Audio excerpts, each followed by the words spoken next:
আসসালামু আলাইকুম। আজকে আমি রোস্ট রান্না করে দেখাবো।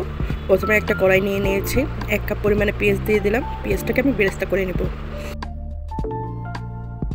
যখন এই পর্যায়ে এসেছে তখন কিন্তু আমি চুলাটা অফ করে দিয়েছি। চুলাটা যদি জ্বালিয়ে রাখেন তাহলে কিন্তু বেরেস্তাটা পুড়ে যাবে।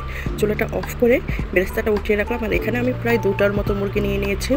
এর জন্য আমি 2 টেবিল চামচ পরিমাণে পেঁয়াজ বাটা, 1 টেবিল চামচ পরিমাণে রসুন বাটা, 1 টেবিল চামচ পরিমাণে আদা বাটা দিয়ে দিলাম, 5-6টা এলাচ দিয়ে দিলাম, 2-3টা তেজপাতা, 1 চা চামচ পরিমাণে ধনিয়ার গুঁড়া, 1 চা চামচ পরিমাণে লাল মরিচের গুঁড়া, 1 চা চামচ পরিমাণে জিরার গুঁড়া, আর দিয়ে দেবো 3 চা চামচ পরিমাণে বাদাম গুঁড়া। বাদামটাকে গুঁড়া করে নিয়েছি, আপনারা ইচ্ছে করলে পাটায় বেটেও দিতে পারেন। আর দিয়ে দেবো রোস্টের মশলা, প্যাকেটে যতটুকু থাকে অর্ধেকের বেশিটা আমি দিয়ে দেবো।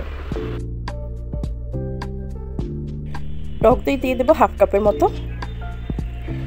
এখানে আমার 1/2 কাপের মতোই ছিল, তাই আমি পুরোটা দিয়ে দিলাম।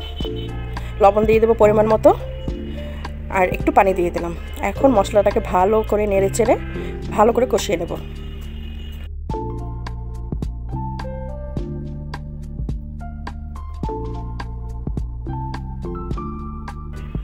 দেখতেই পাচ্ছেন খুব ভালো করে কষিয়ে নিয়েছি, তেলটা ভেসে উঠেছে। এই পর্যায়ে আমি 2 চা চামচ পরিমাণে দিয়ে দেবো টমেটো সস। টমেটো সস দিয়ে আবার একটু কষিয়ে নিচ্ছি।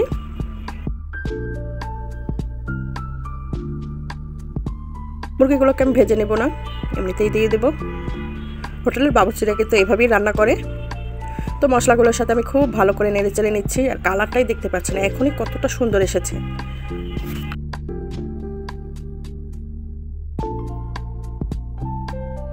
দেখতেই পাচ্ছেন তেলটা কিন্তু ভেসে উঠেছে, কষিয়ে নিয়েছি খুব ভালো করে। এখন আমি দিয়ে দেবো 1 কাপ পরিমাণে দুধ। দুধটা দিয়ে আবার একটু ভালো করে আমি নেড়ে চেড়ে নিচ্ছি।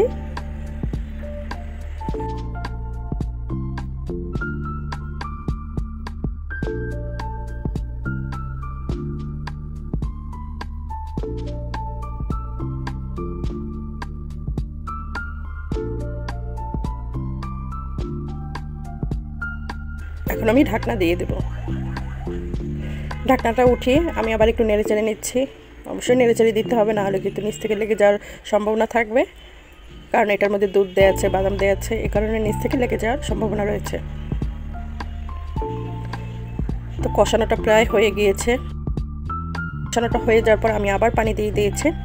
আর এই পর্যায়ে দিয়ে দেবো 1 চা চামচ পরিমাণে চিনি, আর দিয়ে দেবো 6-7টা কাঁচামরিচ।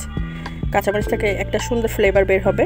ঢাকনা দিয়ে আমি ভালো করে আবার জ্বালিয়ে নিয়েছি, ভালো করে পানিটা টানিয়ে নিয়েছি। এখন আমি এই পর্যায়ে দিয়ে দিলাম ঘি 2 টেবিল চামচ পরিমাণে, আর দিয়ে দেবো কেওড়ার জল 1 টেবিল চামচ পরিমাণে। এগুলো দিয়ে খুব ভালো করে নেড়ে চেড়ে নেব। আর এই পর্যায়ে আমি এখন দিয়ে দিচ্ছি পেঁয়াজ বেরেস্তা। আমি অল্প কিছু পেঁয়াজ বেরেস্তা দিয়ে দিলাম, আর দিয়ে দেবো 4-5টা কাঁচামরিচ। দেখতেই পাচ্ছেন কতটা লোভনীয় লাগছে। আশা করি আজকের রেসিপিটা ভালো লেগেছে।